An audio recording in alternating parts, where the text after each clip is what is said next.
역대상의 결론으로 솔로몬과 제사장의 즉위식과 그리고 다윗의 통치에 대한 요약의 말씀입니다.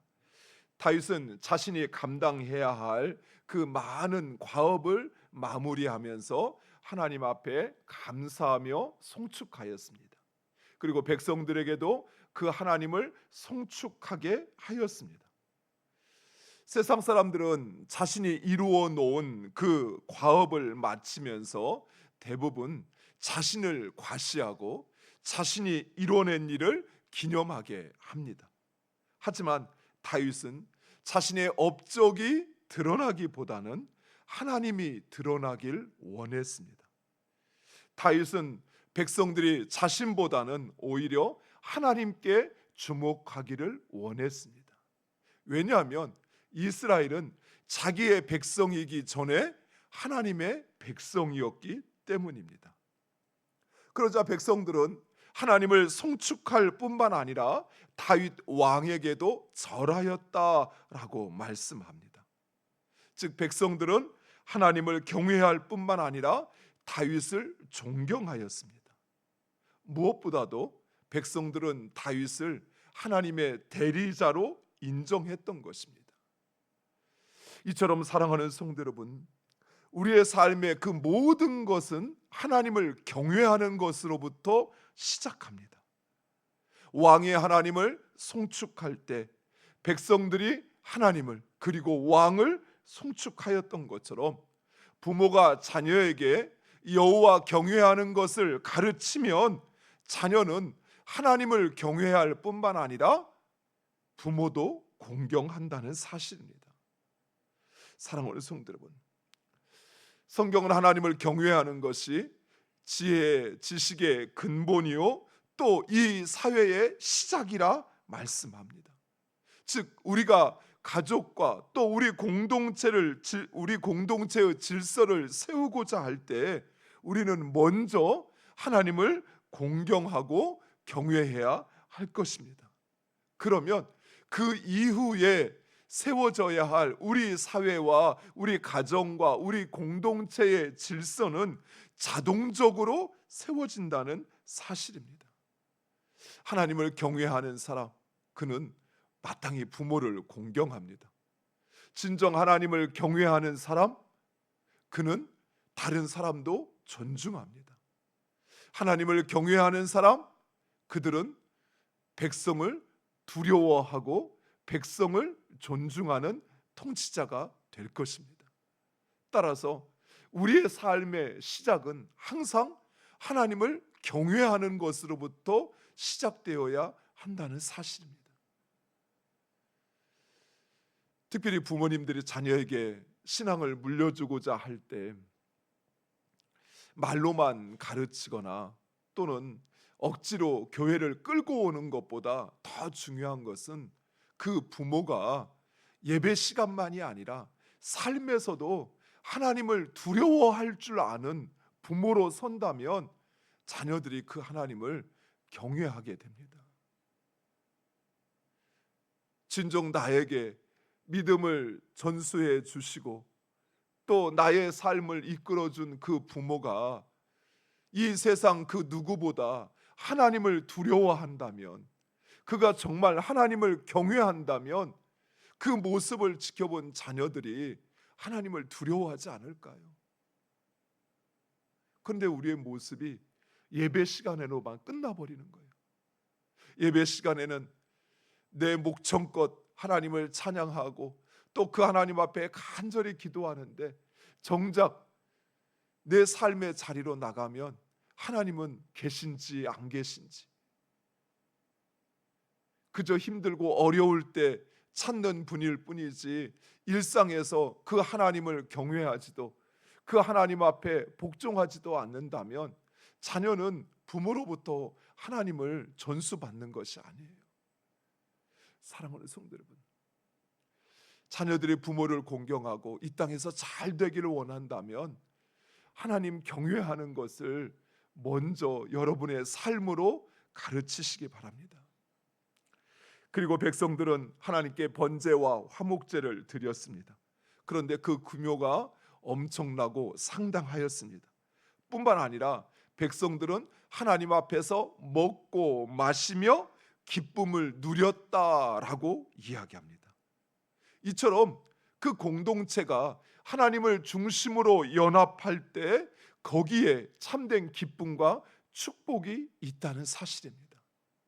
사랑하는 성도 여러분, 우리의 축복과 기쁨은 단순히 땅에서 잘 되고 하는 것이 아니에요. 하나님께서 나와 함께 하시고, 그리고 하나님께서 내 재물을 연락하시는 것처럼 나도 하나님께서 연락하여 주신다는 것, 그것이 우리의 기쁨이요 우리의 소망이 되는 것입니다. 이어서 백성들은 솔로몬과 대제사장인 사독의 즉위식을 거행합니다. 오늘 본문에 기름을 부었다라는 것은 하나님께서 솔로몬을 하나님의 대리자로 삼으시고, 백성들은 그 솔로몬의 왕권이 하나님에 의해서 확립되었음을 인정하는 것입니다. 그런데 오늘 본문에 자세히 보시면 다시 또 한 번 기름을 부었다라고 이야기합니다.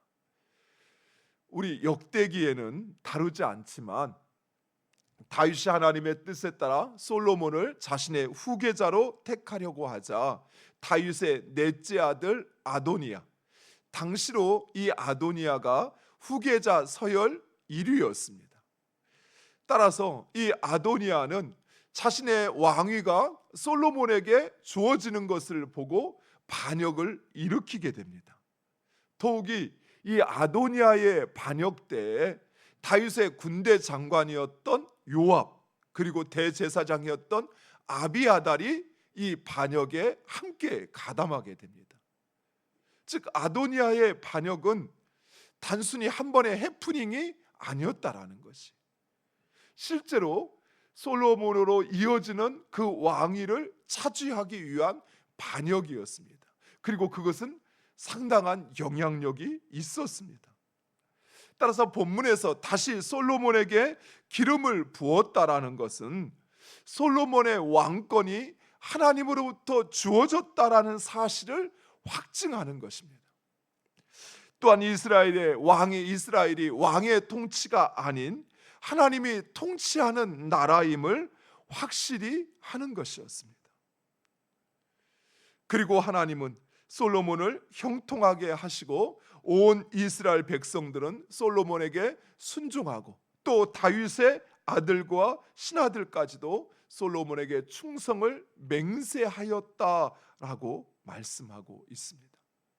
사랑하는 성도 여러분, 이처럼 우리의 삶을 또 우리가 사는 이 나라와 역사를 주장하시는 분은 바로 하나님이십니다. 그리고 그 하나님은 하나님의 말씀을 따라 세상을, 우리의 삶을 주장하신다는 사실입니다. 따라서 우리가 붙잡아야 할 것, 그것은 사람의 지혜나 힘이 아닙니다. 하나님의 말씀입니다. 아무리 사람의 힘이 강할지라도, 아무리 사람의 지혜가 뛰어날지라도 그것이 우리의 삶을 주장하지 못한다라는 것이, 오직 하나님과 하나님의 말씀이 나의 삶을 주장한다는 사실입니다. 그것을 인정하고 또 그것을 따를 때 하나님 우리의 삶에 역사하십니다. 사랑하는 성도 여러분, 우리가 왜 하나님의 말씀보다 사람의 말을 들을까요? 세상이 그 사람들의 생각대로 되어진다고 우리 마음에 인정하기 때문에 그렇습니다. 그러나 여러분이 진정 여러분의 삶이 하나님의 말씀대로 되어진다고 생각해 보세요. 그러면 여러분이 그 하나님의 법을 따르지 않겠습니까? 예를 하나 들까요? 여러분이 부동산을, 땅을 또는 아파트를 샀습니다. 그러면 계약을 하죠. 그 계약을 어디에 합니까? 그냥 아무데나 이렇게, 내가 이 집은 내 거, 내가 돈 주고 샀어, 그렇게 하면 계약이 성립됩니까? 아니죠. 정부가 법으로 정해진 계약서에 계약을 하지요. 아닌가요?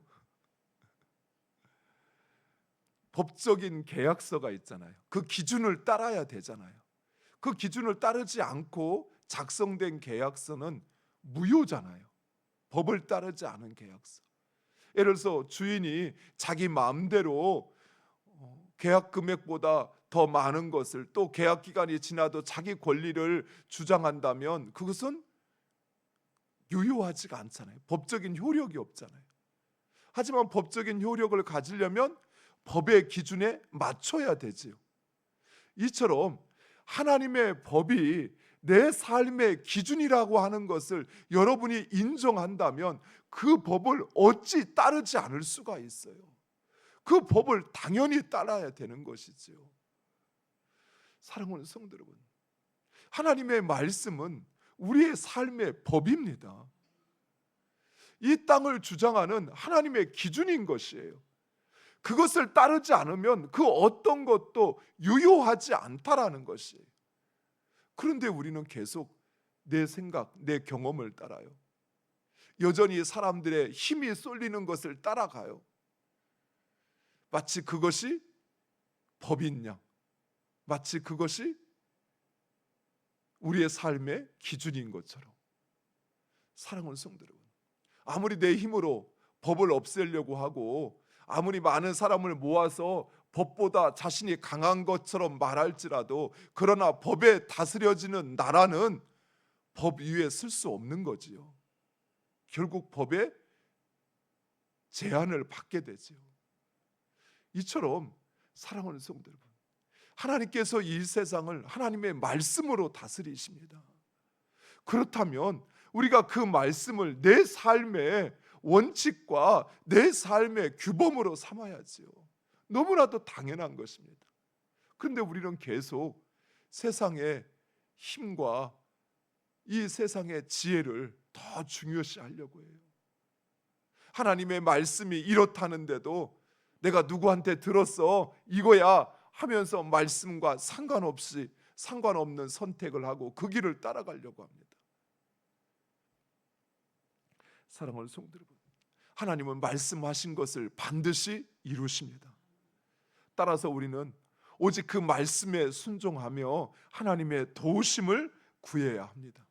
비록 지금 당장은 하나님의 말씀대로 이루어지는 것 같지 않지만, 그래서 악인이 심판을 받고 의인이 높임을 받지 않을지라도, 그러나 결국 하나님은 반드시 악을 심판하시고 하나님의 말씀에 순종하는 의인들을 높이실 것입니다. 마지막으로 다윗의 통치를 요약하고 있습니다.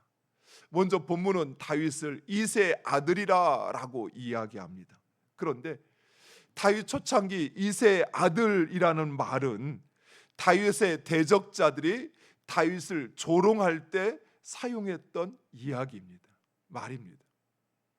즉, 너는 이름 없는 한낱 동네에 미천한 목동 출신이다라는 것을 의미하는 것이 바로 이새의 아들이라는 것입니다. 실제로 다윗은 보잘것없는 목동이었고 자기의 부모와 형제도 인정하지 않는 미천한 신분이었습니다. 하지만 하나님이 그런 다윗을 이스라엘의 왕으로 세우신 것입니다. 그래서 이제 이새의 아들이라는 이 호칭은 오히려 존경의 표현이 된 것입니다. 이새의 아들이라 이야기할 때 이제 그것은 오히려 하나님께서 다윗을 이스라엘의 왕으로 삼으셨다라는 것을 의미했던 것입니다. 사랑하는 성도 여러분, 이처럼 하나님은 언제든 우리의 신분과 처지를 변화시키시며 그리고 우리의 상황을 역전시키시는 하나님이십니다.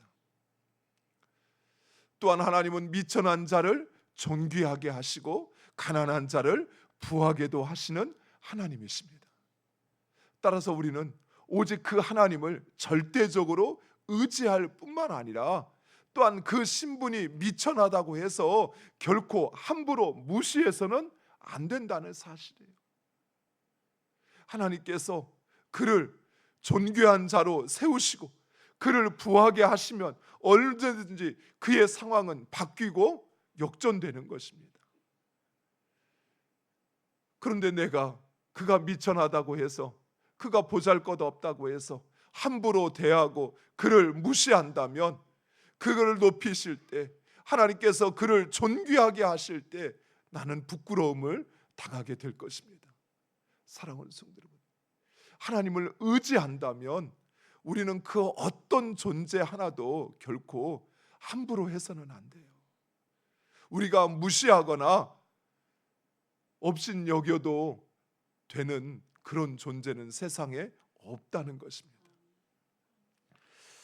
이러한 다윗은 28절 말씀에 나이 많아 늙도록 부하고 존귀를 누리다가 죽었다라고 이야기합니다. 그렇습니다. 비록 다윗의 출신과 상황은 미천하고 보잘것없었지만, 그러나 하나님께서 그와 함께 하시니 그는 존귀한 인생이요 부유한 삶을 살았던 것입니다. 이처럼 하나님이 함께하면 비천한 인생도 존귀해지고 가난한 삶도 부해집니다. 그런데 사랑하는 성도 여러분, 하나님은 우리와 함께 하십니다. 하나님은 세상 끝날까지 우리와 함께 하시겠다 약속하셨습니다. 그렇다면 우리는 존귀한 자들입니다. 우리는 부유한 자들입니다. 다만 내 손에 쥐어진 것이 없을 뿐이지. 이 땅의 모든 것을 가지신 하나님이 나와 함께 하시는데 왜 부유하지 않습니까?